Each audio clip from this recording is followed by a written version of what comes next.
Wow, what does bumper music do? I mean, that is great. Let's see, I might back down my volume here just a little bit.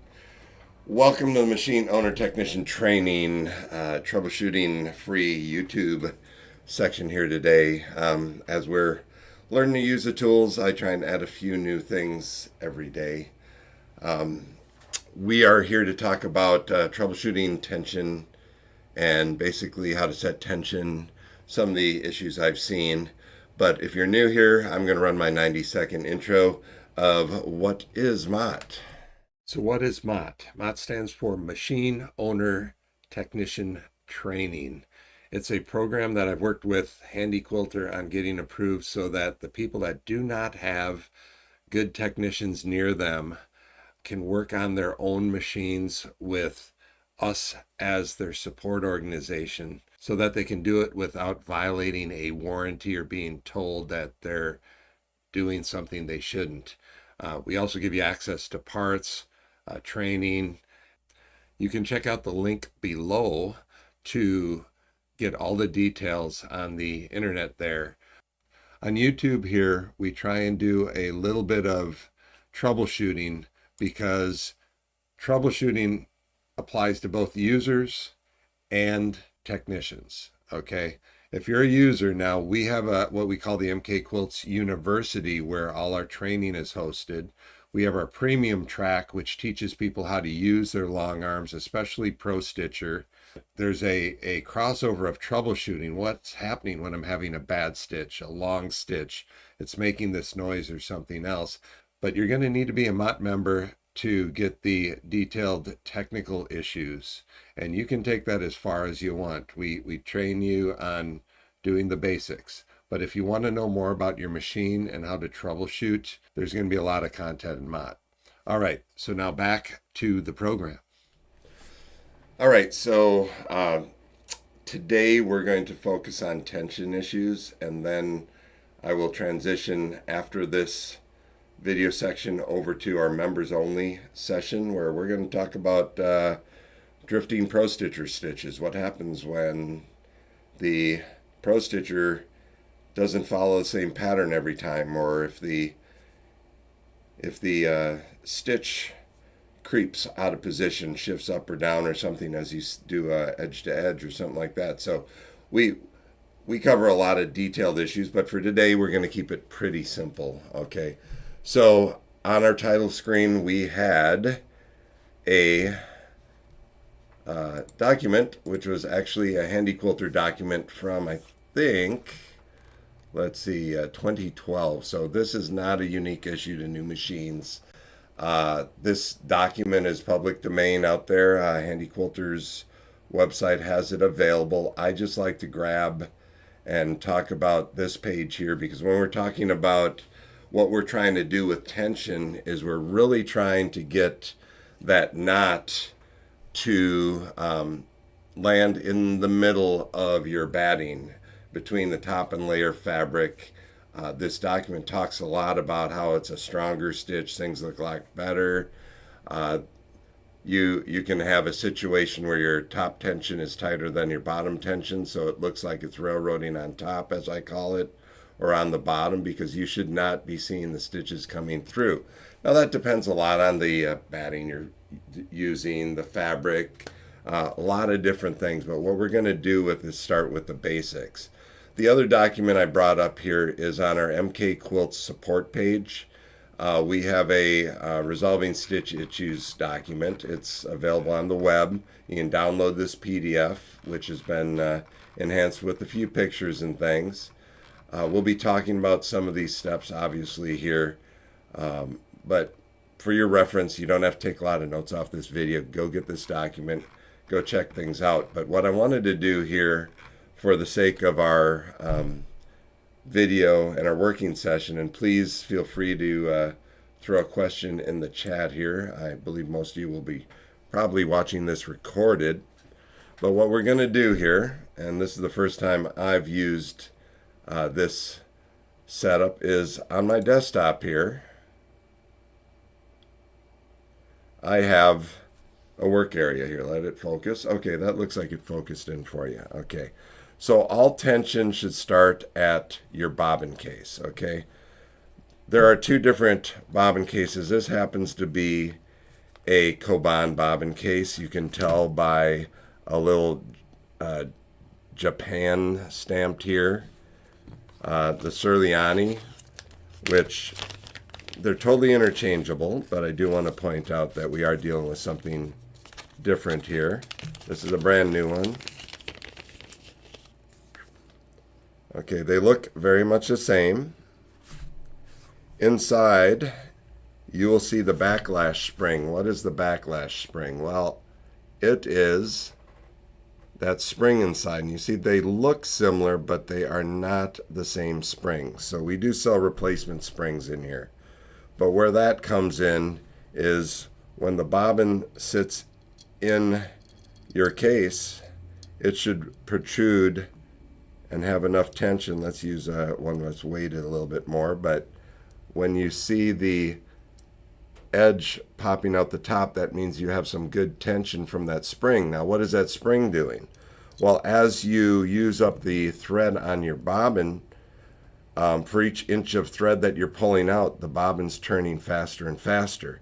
And so when your machine slows down, you do not want this bobbin to keep spinning, and then you build up loose thread in your bobbin case, and it can cause problems. So you need to be aware of the backlash spring in there. Now, some people go, well, I don't use that.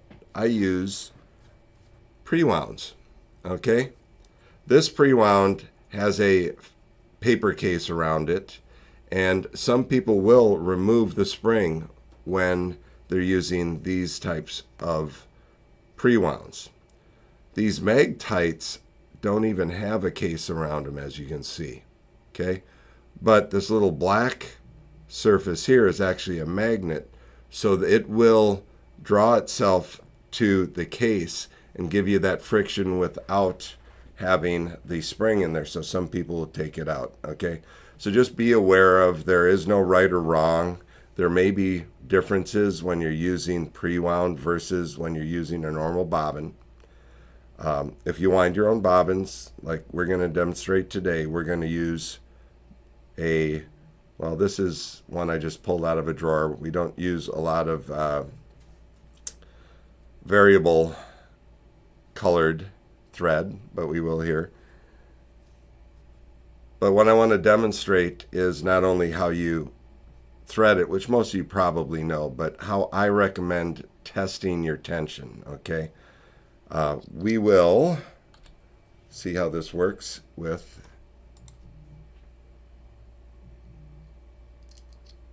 all right, so given the bobbin case, whether you call it a B by holding the thread up, I hold it down, the number 9. That's how I think of it. The number 9, so that the thread goes down the right direction and your bobbin's unspooling in the right direction.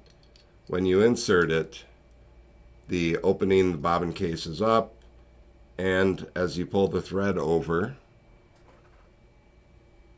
high production values, you pull it up and around your tension assembly, and then you let it drop.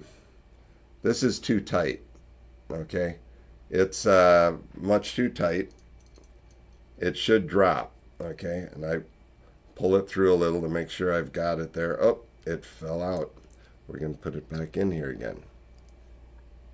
Whoa. All right, as my wife has taught me, thread is cheap. Instead of rewinding it, I'm just going to be quick here. So put it back in, back around. I should have worn my glasses. It's right in the little hook area there. Okay.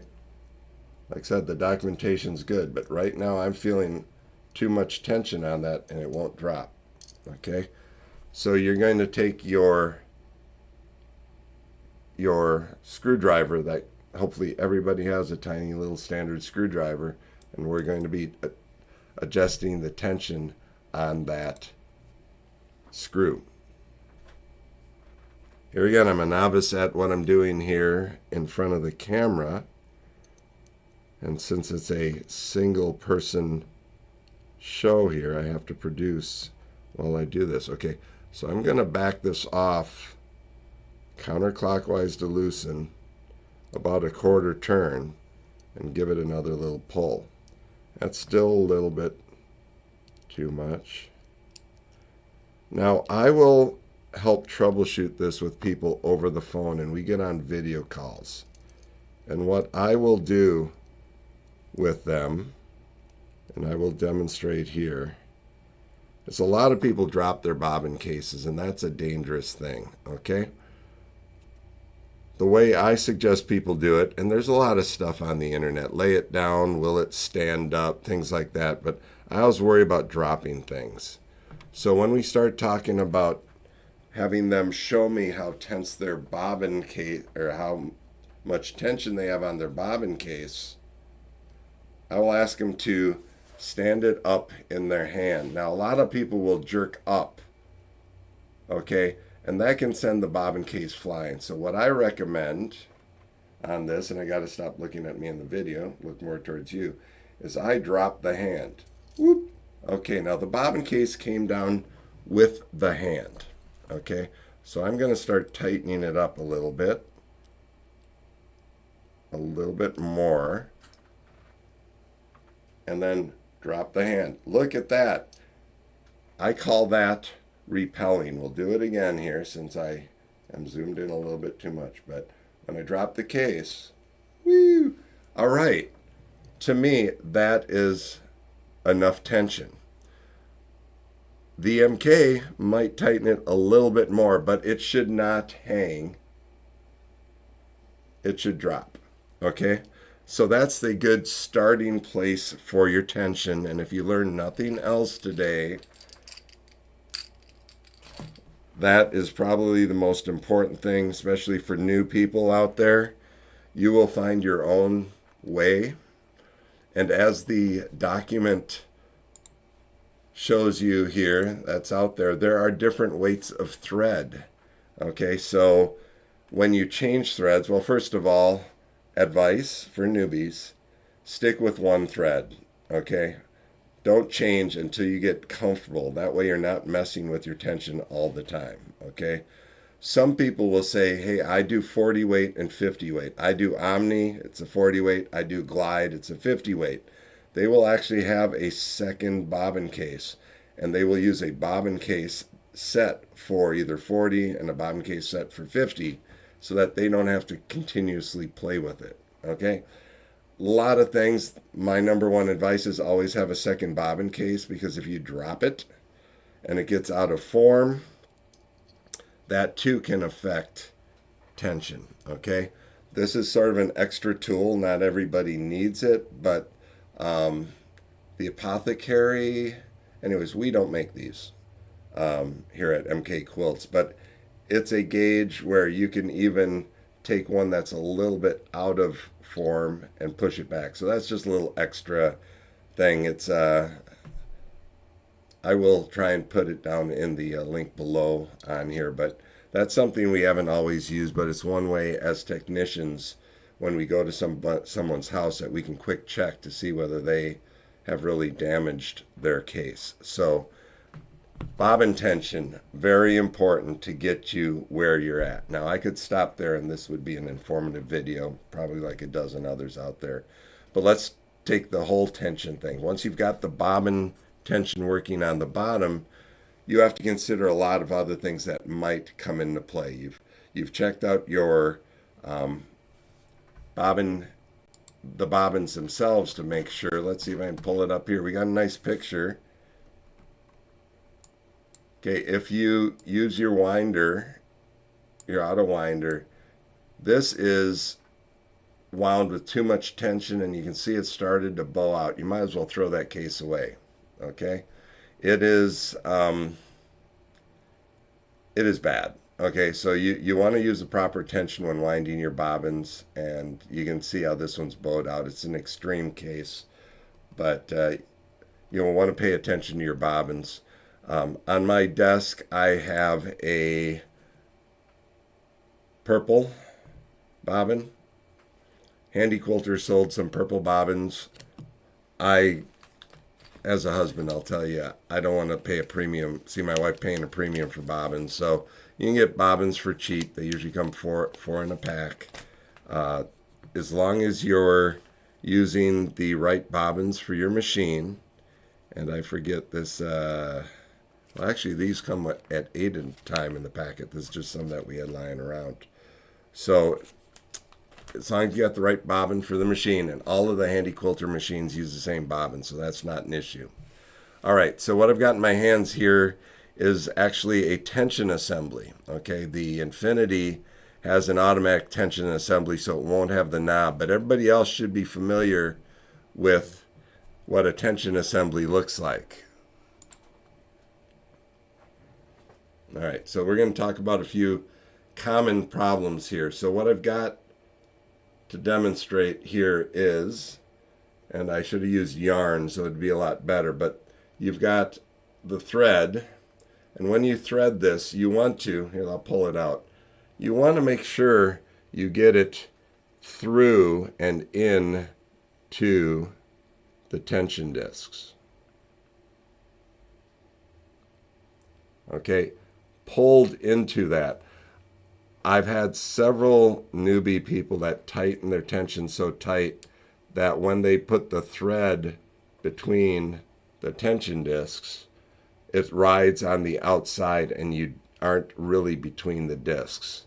I can't tell you, I'm not saying it happens as often as people who forget it, just turn on the machine. But anyways, it's one of those silly things. Make sure you give it that pull so that it's in there and you can feel the tension. Okay. The other thing I recommend if people say my thread is popping out of the tension assembly is there is a thread guide above your tension assembly on, I think, all the machines. It has some play. I like to make sure it's shifted over so that the thread comes perfectly perpendicular into the tension discs. Okay. And then your thread goes around on the take-up spring. The take-up spring's got to be there. It should always be snapping back. Otherwise, you're dealing with, you're chasing tension assemblies when the problem is really your take-up spring needs to be replaced or adjusted. So we will do this very quickly here. I want to show you the disassembly of the tension discs because crud can build up between the tension discs. Okay, now as a MOTT member, you've got your service access to your service manual. Disassembling a tension assembly is pretty straightforward. Okay, we're not going to go into big training here, but you want to take this apart and clean these discs. Okay, there is an official cleaning cloth, which is my belly and a shirt, but I'm sure you can come up with your own. Okay, you want to make sure these don't have a waxy buildup from thread or other things. All right, that is probably the most common cause of variable or issues with thread popping out of the tension assembly. Okay, now you see this, just for the fun of it, this metal rod goes into the center here, and this end is where the sensor is. So if you're wondering how does it know what your tension level is, it is by how far that center post pushes in. Okay, now a key point to remember, and here's something some people don't know, there's a rough side to this disc and there's a smooth side to this disc. Okay, if you like to feel the little clicking when you turn, there's the roughness there. When you put this on, and I believe this is how it comes by default. Okay, so when you thread this on, as you start pressing the discs together, you will feel that ratchet, the little friction there between that. Okay, and for those of you that have a number, well, I set my 40 weight number to 30 on my tension assembly. That all depends on where you decide the zero is. Okay, I figure that's 0, so I'm going to hit the reset on my machine, and then as I tighten it up and get it to the right tension assembly, I need to write down that number again, because as soon as you take this off, your number's not going to mean the same thing. It's rare that people get their 0 point at the same point. So that's a little tension assembly detail here. Check your spring. Should always be up at the 12 o'clock position in your machine so it snaps back. All right. Good tension. All of that affects your stitch, which is why, oh, and I am such a doorknob. Let me go back here. And I am going to do this again real quick because I was zoomed in on the sheet. All right. All right. Yep. Thank you for the comments. Okay, we're going to do this real quick again. That's why you do it live. You edit it out. Okay. This is... Whoop. Oh, we've got that little bumper there. Okay. So here again... As you can see, you want to make sure there's nothing on these discs, including oil and stuff. All right, clean. You will be surprised how much can build up on these two discs, okay? Since we're here, and since you've stayed with me this long, you can see the spring is in here. When you talk about replacing the take-up spring, you're going to end up needing to loosen a screw, pull this out, take it apart, put it together. This is part of your service manual. It's not advanced, but if you really want to maintain your machine, I can highly recommend having you or your spouse or whatever take the MOTT training, learn a little bit more about the details here, because it's very, very helpful, because you're only going to do it rarely, to have the reference material and things on hand. And that's why I started MOTT. So let's put this back together again. We've got to have one plate that hits the other plate. This thing gives a place for the spring to sit. Okay, I like the friction, so I'm going to put the little rough edge up, and I'm going to tighten this up. All right. Maybe I'll be able to afford a producer to sit with me on Saturdays when I do this. All right. So 0, reset the 0 assembly. Now this is another thing. If you're ever messing with your tension assembly, do not pull it all the way out of your case as you're working on it. Because unless you have like an HQ16 or something early that doesn't have the easy set tension sensor on it, you're going to pull the connector off the back, and then we're going to have to open the machine to reattach it. All right. So we happen to have a few of our easy set tension assemblies. You can see it's basically one of these with a digital device, but all the new machines have it built in. So tension assembly, very important on tension. So let's see.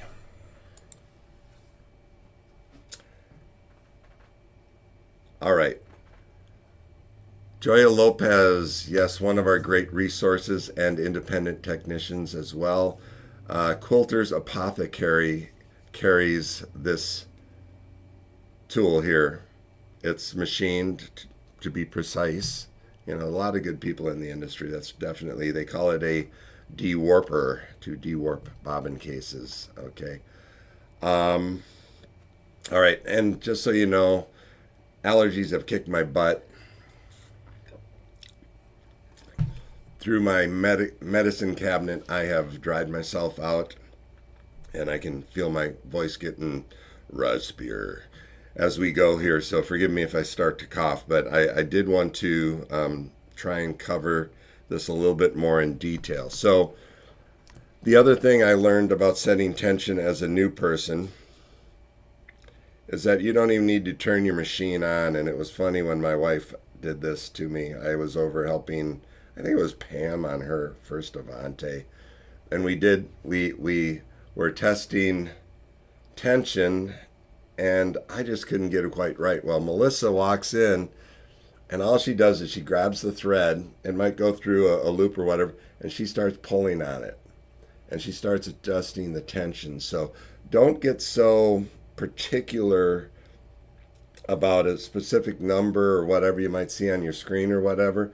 Most long armors get very familiar with, whether or not you have good tension just by pulling the thread through. Get a feel for that. So waste some thread, get a feel for what good tension feels like. Don't have your bobbin case tension too loose, okay? Don't have your bobbin case tension too tight, okay? So the reason why I flipped the coin on that as well is I have also seen situations where you can run this bobbin case tight and you can increase the top tension to get a good stitch. But then what you end up doing is the thread is much tighter and running across your thread guards. And I've got so much here. The thread guides, especially the one above the needle, they can actually get worn, and the thread will run a groove in your thread guides, and then you get shredding and other issues as well. So I know there's other metallic threads and things that can cause that problem as well, but running super tight tension may work for you, but you're going to be replacing thread guides, in my humble opinion, from what I've seen. Getting a nice balance, feel the friction, get it repelling, adjust the top tension, and if you're still having variable tension issues, pay attention to warped bobbins and defective bobbin cases, worn out springs, all of that. Remember, your bobbin case spins at a different speed depending about how much thread you've used off of it.